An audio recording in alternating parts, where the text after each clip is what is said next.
Welcome back to my channel again.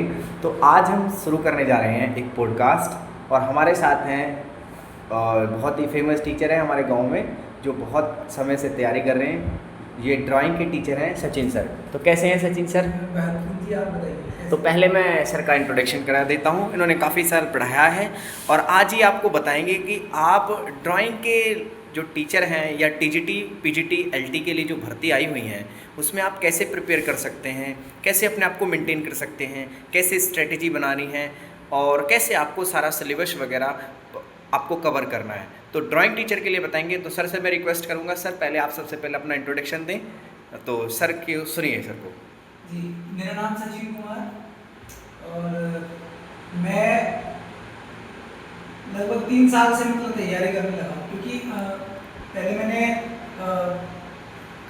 Private पढ़ाया है और तो इसलिए मैंने 2 साल से छोड़ रखा है। ठीक है, तो सर ने बोला कि टीजीटी ड्राइंग के लिए, ड्राइंग टीचर बनने के लिए तो तैयारी के लिए सबसे पहले तो मैं तो यही कहूँगा कि जितने भी अभी तक एग्जाम हुए हैं, ठीक है, टीजीटी पीजीटी के, ठीक है, अगर आपको टीजीटी पास करना है तो सबसे पहले आप पीजीटी का सिलेबस कंप्लीट करिए। ठीक है, जितने भी प्रीवियस ईयर के पेपर हैं उन्हें सॉल्व करिए। ठीक है, और बुक के लिए मैं आपको बुक के लिए तो बस यही कहूँगा कि मात्र 2 या 3 बुक ही हैं और जिनके आधार पर आप अपनी तैयारी को सक्सेस कर सकते हैं। ठीक है, तो एक बुक है यूथ कंपटीशन। ठीक है जी सर। उसमें जितने भी आए हुए एग्जाम क्वेश्चन हैं वो आप उसमें टीजीटी पीजीटी आरपीएससी एस्टेट, ठीक है, और तुम्हारा क्या बोलते हैं जीआईसी के, तो उसमें सारे क्वेश्चन मिल जाएंगे आपको। ठीक है जी, तो सर मैं ये सर एक मिनट में आपको रोकना चाहूँगा। मैं ये जानना चाहूँगा कि आपने जैसे मतलब जो ये टीजीटी ड्राइंग के लिए बच्चे जो तैयारी करते हैं, तो मैं चाहूँगा कि इसकी पहले आप एजुकेशन क्वालिफिकेशन बता दें कि इसमें बीएड ज़रूरी है कि नहीं। जी बताइए, और थोड़ा अपने बारे में भी बताइए जी। ठीक है, देखिए मैंने अभी 2015 में मैंने ग्रेजुएशन किया था। ठीक है, अपने छत्रपति शिवाजी महाविद्यालय बहादुरगढ़ जनपद हापुड़ से। ठीक है, और फिर उसके बाद में मैंने किया बीएड। ठीक है, मेरठ से। जी सर। ठीक है, और फिर उसके बाद मैंने एमएफए किया था, किसी कारणवश मेरा एमएफए छूट गया। ठीक है, फिर मैंने उसी at a time NS college Meerut से एमए किया ड्राइंग एंड पेंटिंग से। जी बिल्कुल। और फिर उसके बाद में जैसे कि मेरा एमए कंप्लीट हुआ, पीजी कंप्लीट हुआ, फिर उसके बाद में मैंने एमएफए सीसीएस यूनिवर्सिटी मेरठ से किया। जी सर। और मैं तैयारी उसी बेस पे कर रहा हूँ कि पहले इतनी नॉलेज नहीं थी, मैं तुमको बताऊँ। ठीक है, पहले इतनी नॉलेज, लेकिन जो अपने से सीनियर टीचर हैं, जो अपने सीनियर्स बच्चे हैं जो तैयारी कर रहे हैं, और यूट्यूब वगैरह पे देख के तो मैंने भी यही देखा है कि सब लोग ना यूथ कॉम्पिटिशन वगैरह, और मैं तो उसके बाद में बस यही है, प्रीवियस ईयर के पेपर लगा रहा हूँ, यूथ कॉम्पिटिशन और घटना चक्र, और एक क्या नाम है, एक रीता प्रताप जी की बुक है भारतीय चित्रकला का इतिहास। ठीक है जी सर। और एक राकेश गोस्वामी जी की नोट्स हैं, जी उन्हें सर। पढ़ना चाहते हो तो आप पढ़ सकते हो, बहुत अच्छे नोट्स हैं। जी ठीक है, सर। मेरे पास भी है। एक मेरे दोस्त का मित्र है विजेंद्र सिंह, ठीक है, उनका भी अभी पीछे यूपी में ही सिलेक्शन हुआ है, टीजीटी में है, टीजीटी पद पे है। ठीक है, ड्राइंग टीचर के पद है। ठीक है, तो उनकी खुद बुक लिखी हुई है विजेंद्र सिंह के नाम से। अच्छा सर। विजेंद्र उर्फ विनय के नाम से। मैं आपको अगली वीडियो में बता सकता हूँ जब ओके ओके, डोंट वरी। मैं इसमें कमेंट सेक्शन में और इसके डिस्क्रिप्शन बॉक्स में मैं मेंशन कर दूंगा ये सारी चीज़ें।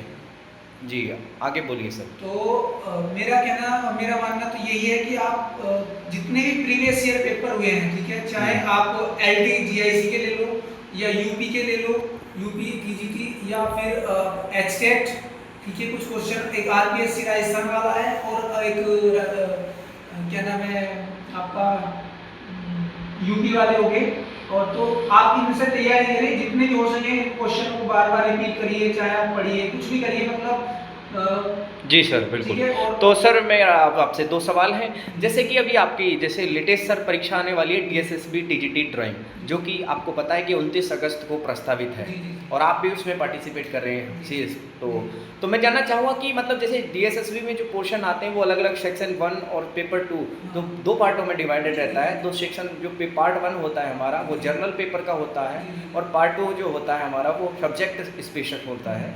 तो मैं ये जानना चाहूँगा सर बच्चों को कैसे प्रिपेयर करना चाहिए उसमें पार्ट 1 और पार्ट 2 के लिए? पार्ट 1 के लिए तो देखिए यूट्यूब पे बहुत अच्छी क्लासेस चल रही, ठीक है।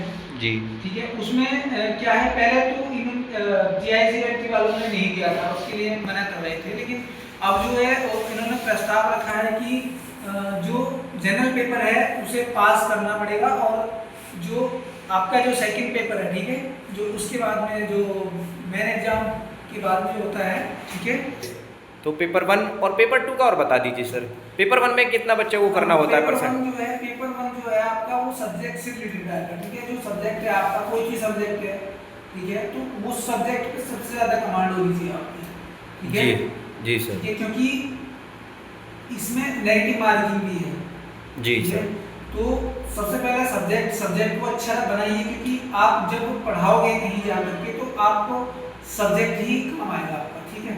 क्योंकि आपकी कमांड सब्जेक्ट में जिस सब्जेक्ट से आपने पोस्ट के लिए डाला है, तो आप उस सब्जेक्ट में आप जितना भी बेटर हो सके करने की कोशिश करें, ठीक है। और सेकंड पेपर जो है, सेकंड पेपर आपको उसमें से 40% आपको नंबर लाने हैं, ठीक है, 100 में से 40%। हाँ सर, मैं रोकना चाहूँगा जो पेपर सेक्शन 1 होता है पार्ट 1 वो हमारा पार्ट जो वो पेपर 1 का क्वालिफाइंग मतलब आपको 40% पेपर 1 में करना होता है और पेपर 2 के लिए आपका जो सब्जेक्ट है। सब्जेक्ट से, ठीक है। ठीक है सर। तो सर ये इसको यहीं रखते हैं। तो डीएसएसबी के लिए तो ये होगा, बाकी बच्चे और यूट्यूब से वगैरह वीडियो देख लेंगे। तो मैं चाहूँगा सर अभी जैसे लेटेस्ट भर्ती आई हुई है हमारी एलटी ग्रेड की, तो उसमें टीजीटी पीजीटी की हाल ही में सुन रहे हैं कि पीजीटी के लिए भी पद आने वाले हैं, तो उनके लिए आप क्या कहना चाहेंगे जो टीजीटी के जो एलटी ग्रेड में बच्चे हैं ड्राइंग के लिए वो क्या करें? हाँ, ड्राइंग के लिए देखिए ये है कि देखो उसमें जो है ना एक बीएफए वालों के लिए पहले उसमें बीएड कंपलसरी कर दिया था, ठीक है। जी सर। तो फिर उसमें उन्होंने कहा कि बीएफए वाले, क्योंकि वो 4 साल का होता है, ठीक है। यस और बीए जो ग्रेजुएशन वो 3 साल का होता है, तो बीए वालों को बीएड अनिवार्य है, लेकिन वो लोग जो बीएफए वाले हैं उनके लिए भी अनिवार्य था, लेकिन अब उसमें जो आयोग ने प्रस्ताव रखा है वो बीएड बीएफए वालों के लिए वो नहीं चलेगा, ठीक है। क्योंकि पहले 3 साल का ग्रेजुएशन प्लस बीएड, ठीक है जी। जिस सब्जेक्ट में, तो बीएड तो कंपलसरी है ही, लेकिन बीएफए वालों के लिए या एमएफए वालों के लिए उनके लिए बीएड की आवश्यकता नहीं है, ठीक है। तो ग्रेजुएशन में बीएड जरूर चाहिए, ठीक है, चाहे किसी सब्जेक्ट से, आप ड्राइंग से हो, हिंदी से हो, बीएड। और इसमें टेट या सुपर टेट का कोई मायने नहीं। सीटेट तो नहीं चाहिए सर? नहीं, कुछ नहीं सीटेट नहीं, कुछ नहीं। अच्छा, तो आज की वीडियो को सर हम यहीं रोकना चाहेंगे क्योंकि वीडियो काफ़ी लंबा हो जाएगा और अभी पहला हमारा पॉडकास्ट है। तो आपको आने के लिए और आपसे मिलने के लिए बहुत बहुत धन्यवाद। Thank you. बच्चों को ऐसे ही मार्गदर्शन करते रहें। Thank you very much. जय हिंद बच्चों, और आप सबका प्यार बना रहे। हमारा फर्स्ट पॉडकास्ट है, इसे ज़रूर देखिए और लाइक कीजिए, शेयर कीजिए और सब्सक्राइब कीजिए। Thank you so much. Have a great day to all of you.